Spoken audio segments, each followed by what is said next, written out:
Everyone, तो बस आज की इस वीडियो में हम लोग दो कंपनी से Q1 के रिजल्ट डिस्कस करने वाले हैं। पहली कंपनी का नाम रहने वाला एशियन पेंट्स, दूसरी कंपनी का नाम रहने वाला डिक्सन टेक।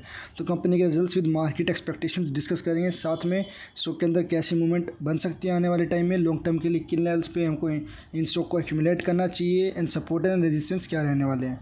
तो पहली कंपनी का नाम रहने वाला है एशियन पेंट्स। आज के दिन हमको स्टॉक के अंदर लगभग 4.5% की गिरावट देखने को मिली। कंपनी के रिजल्ट्स मार्केट आवर्स में आया था, आप लोग देख सकते हैं 1:30 बजे के आसपास, एंड उसके बाद हमको स्टॉक में एक सॉफ्ट फॉल देखने को मिला एंड उसके बाद एक हल्की सी रिकवरी हमको स्टॉक में यहाँ पे देखने को मिली। तो इस हिसाब से अगर बात कीजिए मार्केट की एक्सपेक्टेशंस की, तो अगर शेयर के प्राइस को देखें तो ऐसा लगता है कि मिस हुआ है एंड एक्चुअल एक्सपेक्टेशन क्या थी एंड रियल में नंबर्स क्या है, तो डिस्कस कर लेते हैं। सबसे पहले आप लोग देख सकते हैं यहाँ पे अगर बात की जाए preview net profit likely to be jump 29% to 1336। यहाँ पे एक्सपेक्टेशन की जा रही थी कि कंपनी का जो नेट प्रॉफिट है 29% बढ़ जाएगा ईयर ऑन ईयर बेसिस पे, जबकि कंपनी का प्रॉफिट बढ़ा है 53% के साथ में। बट स्टॉक में गिरावट आने के पीछे का रीज़न मेरे अकॉर्डिंग जितना मैंने एनालाइज किया है वो रहने वाली कंपनी की सेल्स।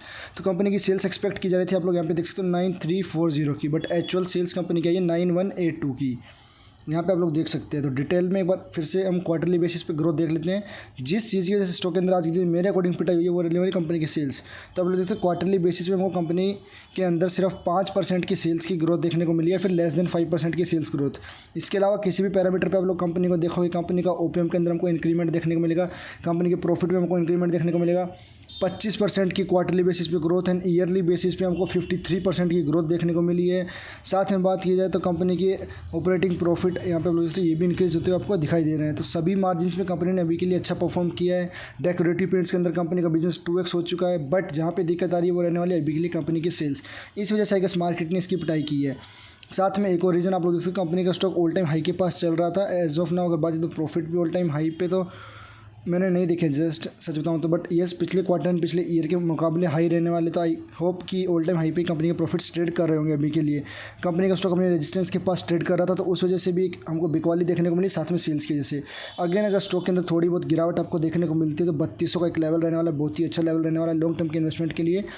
अगर आप पहले से इस कंपनी में एक्यूमुलेटेड और क्वांटिटी उठाना चाहते हो तो 3000 का एक लेवल रहने वाला है, बट इस लेवल तक आई होप नहीं आएगा स्टॉक। अगर थोड़ी और गिरावट आती है तो ट्रेडिंग पर्सपेक्टिव से भी आप लोग यहाँ पे चाहे तो कुछ क्वांटिटी उठा के चल सकते हैं। कंपनी के रिजल्ट्स मेरे अकॉर्डिंग ज़्यादा ख़राब तो मैं क्या, मुझे तो अच्छे ही लगे, बस सेल्स फ्रंट पे कंपनी को थोड़ा और अच्छा परफॉर्म करना चाहिए। अगर 9 से 10% की ग्रोथ हमको देखने को मिलती तो और भी अच्छा रहता।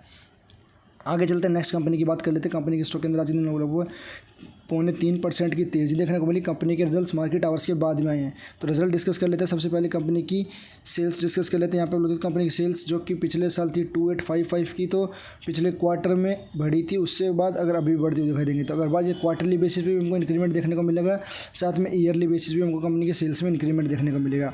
आगे चलते कंपनी के ओपीएम के ऊपर बात कर लेते हैं। कंपनी का ऑपरेटिंग प्रॉफिट मार्जिन जो कि पिछले साल 4% का रहने वाला है, पिछले क्वार्टर में 5% का, इस क्वार्टर में अगेन 4% का देखने को मिला। तो यहाँ पे हमको एक थोड़ा सा फॉल देखने को मिला कंपनी के ओपीएम में।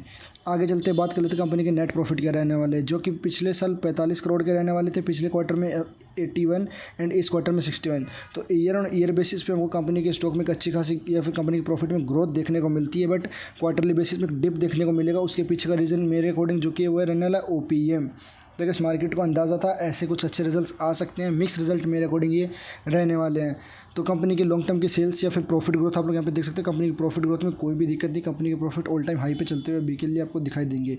तो टेक्निकली हमको यहाँ पे एक रिवर्सल देखने को मिला था, आप लोग यहाँ पे देख सकते हैं। कंपनी का स्टॉक डाउन ट्रेंड में चल रहा था, यहाँ पे ब्रेकआउट हमको देखने को मिला था। कंपनी के स्टॉक में तेज़ी थी, अपने रेजिस्टेंस को हिट करके कंपनी का स्टॉक ट्रावर्स कर रहा था। यहाँ से हमको एक हैमर पैटर्न बनता हुआ दिखाई दे रहा है। तो यहाँ से उम्मीद की जा रही है मेरे अकॉर्डिंग, अगर कल के दिन स्टॉक सस्टेन करता है इस लेवल को, तो यहाँ से एक अच्छी खासी तेज़ी हमको देखने को मिल सकती है। अगर कहीं से भी थोड़ी बहुत प्रॉफिट बुकिंग आपको देखने को मिलती है तो ये एक लेवल रहने वाला है 3900 का। यहाँ पे आप लोग चाहे तो इसको स्टॉक को एक्यूमुलेट कर सकते हैं। फर्दर लेवल्स हम लोग आगे डिस्कस कर देंगे। मेरे अकॉर्डिंग 3200 के लेवल तक ये स्टॉक जाना नहीं चाहिए, अगर जाता है तो लॉन्ग टर्म के लिए कंपनी बहुत ही अच्छी रहने वाली इन लेवल्स पे है। मिलते हैं नेक्स्ट वीडियो में, टिल डेट टेक केयर।